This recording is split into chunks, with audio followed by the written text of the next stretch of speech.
Pain and pleasure can be a good mix, but this was one of those times when it wasn't a good mix. Ah! Ah! Are you okay?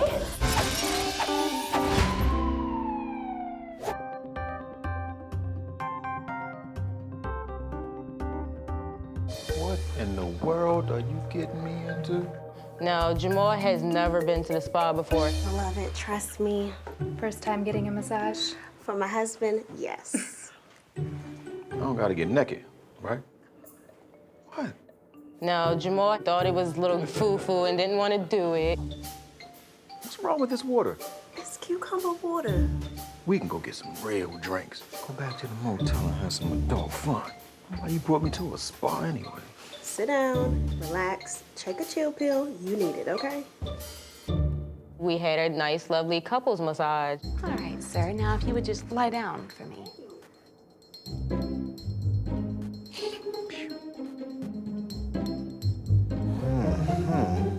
See, baby, I told you like it. After we got our massages done, That was so good. You want good? Jamal decided that we would get a little frisky. Stop it. So I went to the shower.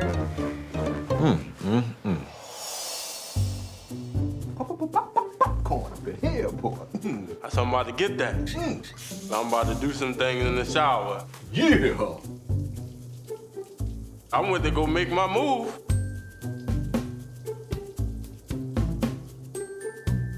We were trying to have sex in the shower. It all happened so fast. Blood started gushing out the back of his head and was like running down the shower drain. Jamal! So I had to drag this unconscious dead weight. Blood started like gushing out the back of his head. I'm 5'2". Come on, baby, come on. It's gonna be okay. He's like 6'2". And it left like this bloody trail that looked like this dangerous crime scene off of TV. Oh my God. I was hysterical. I didn't know what to do. Come on, baby. Wake up, baby. Come on. We gotta get you to the hospital. Hello? Oh my God. Come on. We gotta get out of here and get dressed. These people are waiting outside. Come on. These towels, Jamal. These towels are. Come on. Can I help you with anything in there? Wake up. Ma'am, please. Oh my God. I felt like I was like smack dead in the middle of a crime show. Wake up, Jamal. Come on. Because if they see this, they're gonna think I killed my husband. Sir, ma'am, is everything okay in there?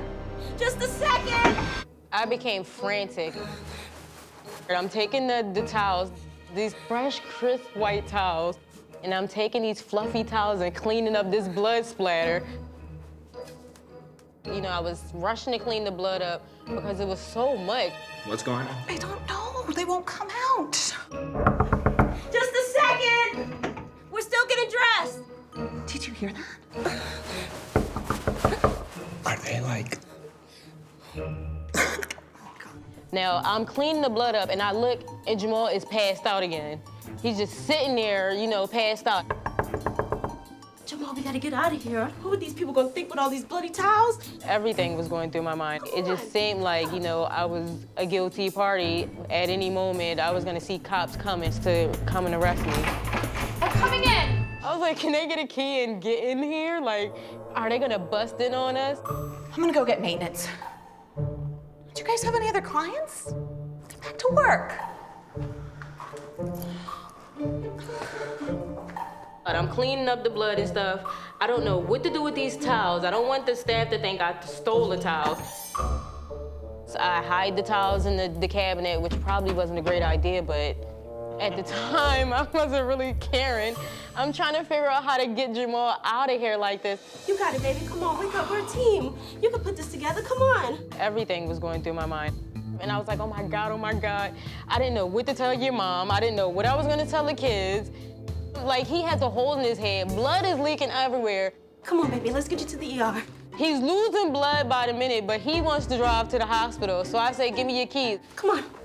Come on. And I'm like, no, I have to drive you to the hospital. Come on, get up. Come on, you can do it, baby. So I look out in the hallway to make sure that the coast is clear. As I'm looking out in the hallway, it's some masseuse coming our way. I push Jamal back in the room. Is everything all right? How much do we owe you again? And so I go take care of the bill real quick, and we snuck out the back. Come on. What happened? Well, He slipped and fell in the shower and hit his head. It was a lot of blood. Is this what really happened? well, His words are slurred. He could barely talk. So I told the doctor everything that happened, but I didn't tell him that we were having sex because I didn't want him to like get suspicious. I mean, He can't tell you what happened. He was blacked out. And the doctor, you know, looked at me with a raised eyebrow and was like, then he looked at Jamal and said, I'm asking Jamal, ma'am. so I cut the doctor off and I'm like, I'm telling you, he can't tell you. well, he can't tell you what happened because he was blacked out for a little while. I'm gonna go check on his CT scan. I'll be right back. Look, we can't tell him what happened in the spa.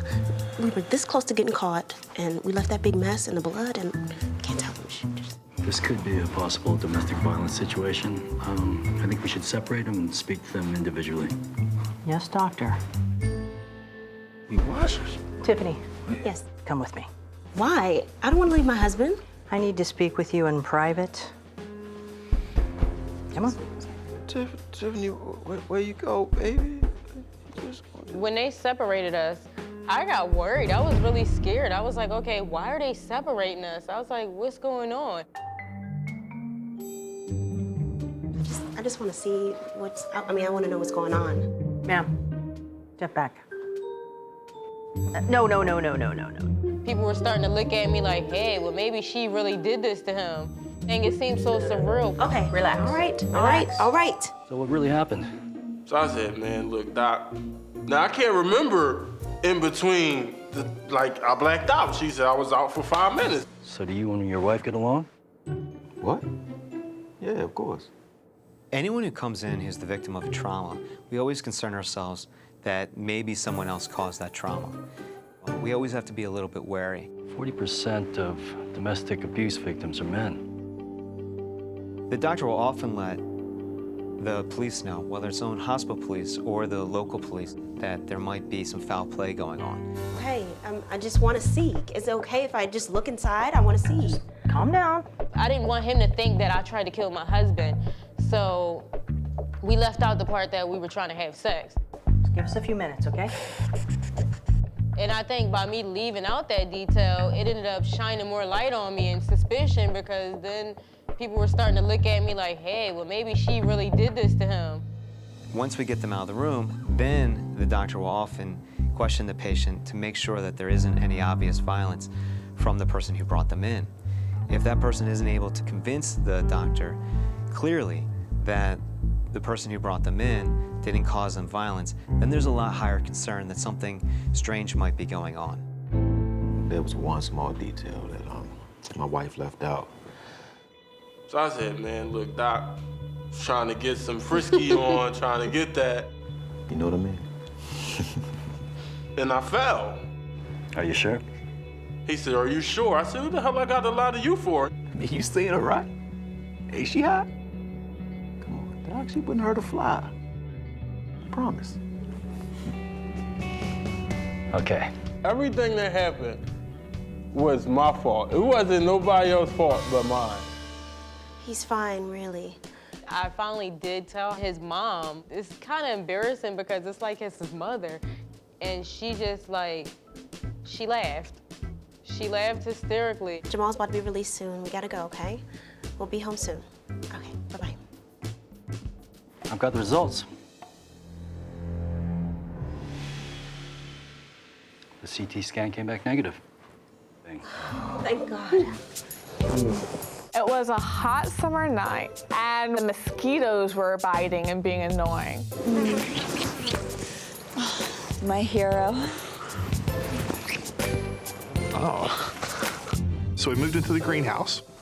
I want to give you some of my flower power. I practice Reiki, which is a type of energy work. It helps to connect energy coming from the sun and the moon and the earth. I was sitting on top of him and just pouring loving Reiki energy into him. The energy as it moves through us is really visceral. It becomes very powerful and very intense. How about an impromptu sexathon? We have sexathons that last 12 hours or something. Oh, babe, I'm not ready for one. I didn't prep. When we prepare for our lovemaking sessions, we typically have lots of water to keep us hydrated. I've got all the prep you need right here. We started breathing and creating this circuit of energy exchange as we just sat there gazing into each other's eyes. Oh, I can feel your energy. Let's do it. Let's go for this sexathon.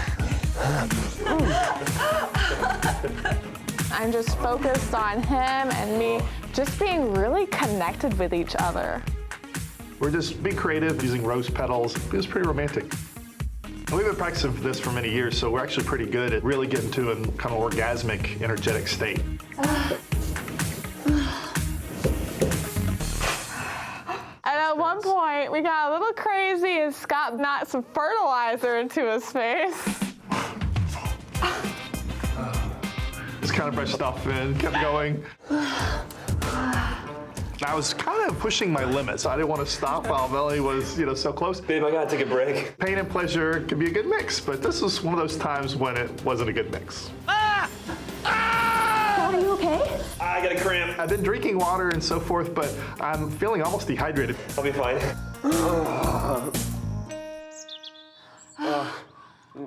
So we've been making love for almost 12 hours, and I started cramping in a bad way, and I started feeling like I needed to use the bathroom. It just felt weird because I had never felt this way before. So I went to the bathroom and tried to relieve myself, but it wasn't working. And I'd used a couple of suppositories and so forth, and came out feeling even worse than before. That was weird. My coordination's off. Cramp. Didn't you stretch? I wasn't quite sure what was going on. I mean, I've done this kind of sexathon thing many times before, but I'd never felt quite like this. I was worried because Scott was seeming really confused. My brain wasn't working straight. I felt like foggy. I tossed the ball at him to see how his hand-eye coordination was. And it just hit his head. Why would you do that? Did sex make you forget my name? This feeling was something different and definitely wrong. I was like really scared and nervous. Let me heal you. So I was just, running my hands over his body, utilizing my Reiki energy. Maybe you just need to sleep it off. Oh, maybe I did. I was worried. He just needs to calm down. He needs to take a nap and just, recuperate and allow his body just to relax. That's when I started getting really worried and a bit scared. Scott, what's happening to you? I was crashing hardcore. Yeah, he was crashing and it was visible. You don't look so good. Scott, we need to go to the ER now.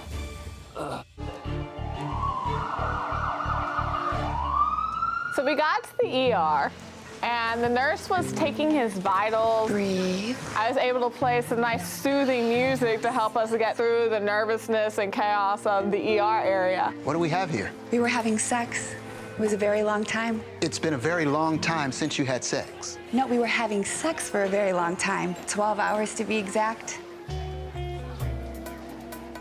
They didn't believe that we had a sexathon that lasted for hours and hours. Scott has had dehydration issues in the past. Because I was clenching my muscles and I was having these pretty powerful orgasms, I was using up a lot of fluids, and so I was drinking a lot of water too, like probably a gallon or two. Let's start an IV and anti-nausea meds right away. The doctor was basically saying that, you had too much exertion from sex, and that was the problem. And we're like firm believers that sex is not the problem, because we've done this many times before, and I think the energy really is healing and rejuvenating and vitalizing. That's why we can do 12 hours. I hope those anti-nausea meds work better than that suppository I used. You didn't mention you were constipated. You didn't tell me you took a suppository. Babe, there's nothing sexy about suppositories. But you're pretty sexy. The suppository leached electrolytes from your system, further compounding the dehydration from sex. Well, we're trying to explain it. This is sex. Sex has nothing to do with didn't what we're bring doing. us here. Oh, babe, I'm still achy and nauseous, and I think I have to poo. The doctor thinks the fluids will help, baby. So when I had the IV and I started having fluids running back through my body, I was kind of loopy and silly, and I was still a little confused. Why don't you climb in here and we can continue that sexathon? So when the doctor was back, he was really concerned about Scott's altered mental state, as was I. His symptoms are getting worse. It's possible he has encephalopathy. It's a brain dysfunction with a number of causes, including liver failure. If you're suffering from encephalopathy and you have increased swelling of the brain has nowhere to go because the skull is a fixed area. So the brain ends up herniating down through the skull, and that leads to death. So when I heard this from the doctor, I was horrified. I was so scared. Another common cause is mosquito bite. Have you been around mosquitoes lately? Yes. Nurse, get a CT scan right away. I couldn't help to think, but it was my fault for my ravenous sexual appetite. If this is encephalopathy, we need to get to the cause immediately. Otherwise, Scott could end up with irreversible brain damage. What? What are you doing with your hands? It's Reiki. I'm using my energy to heal him. Can you put your healing hands on me? Like right in here. Fine, if you will just stop talking to us, I'll come do a little bit of work on you. Oh yeah, I feel that. Wait, no, don't stop, come back. Babe, don't go. I'm nothing without you. I got you right here. I practice Reiki. It creates a circuit of energy moving through us both. The doctor comes back with the results of the CT scan. The CT scan came back clear. Yes, Reiki worked. Clear. This doesn't definitively rule out encephalopathy. So just as I'm being excited that the CT scan came back clear, the doctor's like, well, it might not be good news. The next step is a lumbar puncture. It's quite painful and invasive, so before I put you through that, I'd like to get more information. Was there anything unusual about the sex? No, not really. Sex marathons are nothing new for us. Although sex in the greenhouse was a first. Greenhouse? Do you use chemicals? I mentioned the fertilizer that Scott spilled and got on his face. Is it possible that you ingested fertilizer? Yes. The nitrates in fertilizer can cause stomach pain and dizziness. So the doctor was concerned not so much about the plants now, but the chemicals we use. The blood results. The doctor was taking a while analyzing them, trying to figure out what the results were telling him. But I just kept feeling like the longer they waited, the worse it was gonna be for him. So I was really feeling nervous and anxious. These results concern me. Scott's potassium and sodium levels are very low. Well, can't we just give him some bananas and saltines? It's not that simple. These levels are so off, he could start to seize or go into a coma at any moment. So the doctor just dropped a bombshell on us. Stop the saline immediately. Let's start him on a KCl and 3% sodium chloride. If we raise his sodium too quickly, Scott could end up paralyzed. Well, if sex with you kills me, it was worth it. I was kind of thinking there's worse ways to go, you know? You're not dying on me. When the doctor did some further analysis of my medical records, he saw that from a genetic standpoint, I have a generally low level of potassium and sodium. And that's when the doctor started putting things together. Now we know what's going on. He's not gonna die on you. Scott has water intoxication. Water intoxication, or dilutional hyponatremia, is when you ingest so much water that it dilutes your electrolytes, specifically sodium. The IV saline made his condition worse. It didn't contain enough sodium, so it further diluted the few electrolytes Scott had left in his system. Usually we only see this in marathon runners who drink too much water instead of energy drinks containing electrolytes. All the extra water I was drinking was actually diluting my electrolytes versus making them better. The electrolyte imbalance caused his brain to swell, and that led to the confusion and the delirium. So all the water Scott drank to combat dehydration caused all of this? Yes. Go figure. Water, which is supposed to keep you hydrated, keep you healthy, and be good for you, was a bad thing. And then the suppository he took further leached out the few electrolytes he had in his system, compounding the problem. We don't have to stop our sexathons, do we? Dying is one thing, but not having sex is like a much bigger deal in my mind at the time. Just be careful.